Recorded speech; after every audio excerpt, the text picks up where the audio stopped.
నేను మిమ్మల్ని like చేయమనట్లేదు, subscribe చేయమనట్లేదు. కేవలం గుడ్ ఇన్ఫర్మేషన్ అని ఒక్క కామెంట్ ఇచ్చి వీడియో చూడడం కంటిన్యూ చేయండి. మీరు ఇచ్చే ఒక్క కామెంట్ నాకు కొండంత బలం అని గుర్తుపెట్టుకోండి. కాబట్టి దయచేసి ఒక్క కామెంట్ అంతే. నాకు మా టీంకి మీరు కొండంత బలాన్ని ఇచ్చిన వాళ్ళు అవుతారు. దయచేసి ఒక కామెంట్, ఒక 100 కామెంట్లైనా పర్లేదు, ఇచ్చేసి మాకు ఒక బలాన్ని ఇవ్వండి. ఈ మధ్యకాలంలో అంటే జనరల్గా మనకి వ్యవసాయం అనగానే వరి కానీ ఇలాంటి సాంప్రదాయమైనటువంటి పంటలు సాగు ఉంటుంది.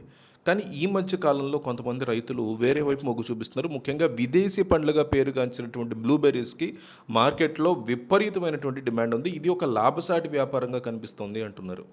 సాధారణంగా బ్లూబెర్రీస్ మన దేశంలో పండవు అని చాలామంది అనుకుంటూ ఉంటారు. కానీ ఇప్పుడు వచ్చినటువంటి అధునాతమైనటువంటి వంగడాల వల్ల ఏపీ, తెలంగాణలో ఉన్నటువంటి వాతావరణ అనుకూల మార్పుల వల్ల దీన్ని మనం పండించవచ్చు. ఇక్కడ ఔషధ గుణాలు కానీ, ఆరోగ్య ప్రయోజనాలు కానీ దీంట్లో బాగున్నాయి. అందుకని ఎక్కువ రేట్ పెట్టుకునే వాళ్ళు కూడా ఉన్నారు. జ్ఞాపక శక్తిని పెంచడంలో, ఒత్తిడిని తగ్గించడంలో బ్లూబెర్రీస్ బ్రహ్మాండంగా పనిచేస్తాయని చెప్పుకోవాలి. ముఖ్యంగా షుగర్ ఉన్న వాళ్ళకి, గుండె సంబంధిత వ్యాధులు ఉన్న వాళ్ళకి, వీళ్ళకి ఇది ఒక సంజీవనిలాగా ఉపయోగపడుతుంటాయి. క్యాన్సర్ వంటి మహమ్మారిని ఎదుర్కోవడానికి అవసరమైనటువంటి యాంటీ ఆక్సిడెంట్స్, విటమిన్ సి ఇవన్నీ కూడా ఇందులో పుష్కలంగా ఉంటాయి.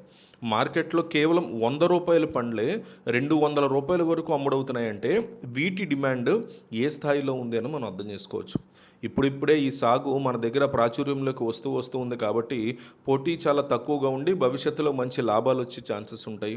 ఈ పంట సాగు చేయాలనుకునేవారు ముఖ్యంగా క్లైమేట్ గురించి పూర్తి అవగాహన పెంచుకోవాల్సి ఉంటుంది. ఇది చాలా ముఖ్యం. గతంలో కొన్ని రకాల వెరైటీలు కేవలం అతి చల్లని ప్రాంతంలో పండేవి. కానీ ఇప్పుడు కొన్ని రకాలు అందుబాటులోకి రావడం వల్ల మన దగ్గర కూడా బ్లూబెర్రీ యొక్క సాగు సాధ్యమవుతుంది. ఏడాదిలో ఎన్ని గంటల పాటు చల్లని వాతావరణం ఉంటుందో లెక్క వేసుకుని దానికి తగ్గట్టుగా మొక్కల్ని ఎంపిక చేసుకోవాల్సినటువంటి అవసరం ఉంటుంది.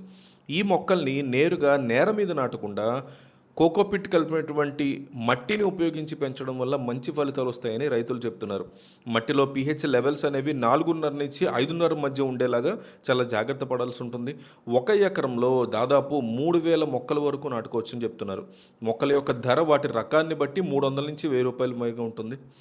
సో మొదట్లో పెట్టుబడి కొంచెం ఎక్కువే అనిపించినా ఒకసారి మొక్క నాటితే 10 ఏళ్ల వరకు దిగుబడి అనేది వస్తూనే ఉంటుంది. సాగులో పాలి టన్నెల్స్ లాంటివి ఏర్పాటు చేసుకుంటే అకాల వర్షాల నుంచి పంటను కాపాడుకోవచ్చు మనం. నాణ్యమైనటువంటి దిగుబడి వస్తేనే మార్కెట్లో మంచి ధర లభిస్తుంది. కాబట్టి సాగు పద్ధతుల్లో మెళకువలు పాటిస్తూ దీన్ని నింపుకోవడం అనేది వెరీ ఇంపార్టెంట్. పెట్టుబడి రాబడి విషయానికి వస్తే ఎకరానికి 50 నుంచి 90 లక్షల వరకు ఖర్చు అయ్యేటువంటి అవకాశాలు స్పష్టంగా ఉన్నాయి. ఇందులో మొక్కల యొక్క ఖర్చుతో పాటు షెడ్ల యొక్క నిర్మాణం, డ్రిప్ సిస్టము వీటన్నిటి అవకాశం ఉంటుంది.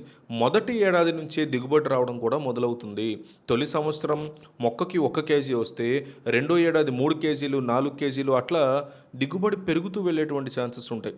ఇలా ఎకరానికి సుమారు 9 టన్నుల పంటను మనం డెఫినెట్లీ ఆశించవచ్చు. హోల్సేల్ మార్కెట్లోనే కేజీకి ₹800 నుంచి ₹1,500 వరకు ధర లభించే పరిస్థితి ఉంది. మనం పెట్టినటువంటి పెట్టుబడి అంతా కూడా 2-3 సంవత్సరాల్లోనే వెనక్కి వచ్చేసే అవకాశం ఉంది.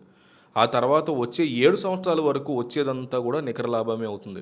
ప్రభుత్వం కూడా ఇలాంటి ఉద్యానవన పంటలకి నేషనల్ హార్టికల్చర్ బోర్డు ద్వారా లోన్ సదుపాయాన్ని క్లియర్ కట్గా ప్రభుత్వం కల్పిస్తుంది.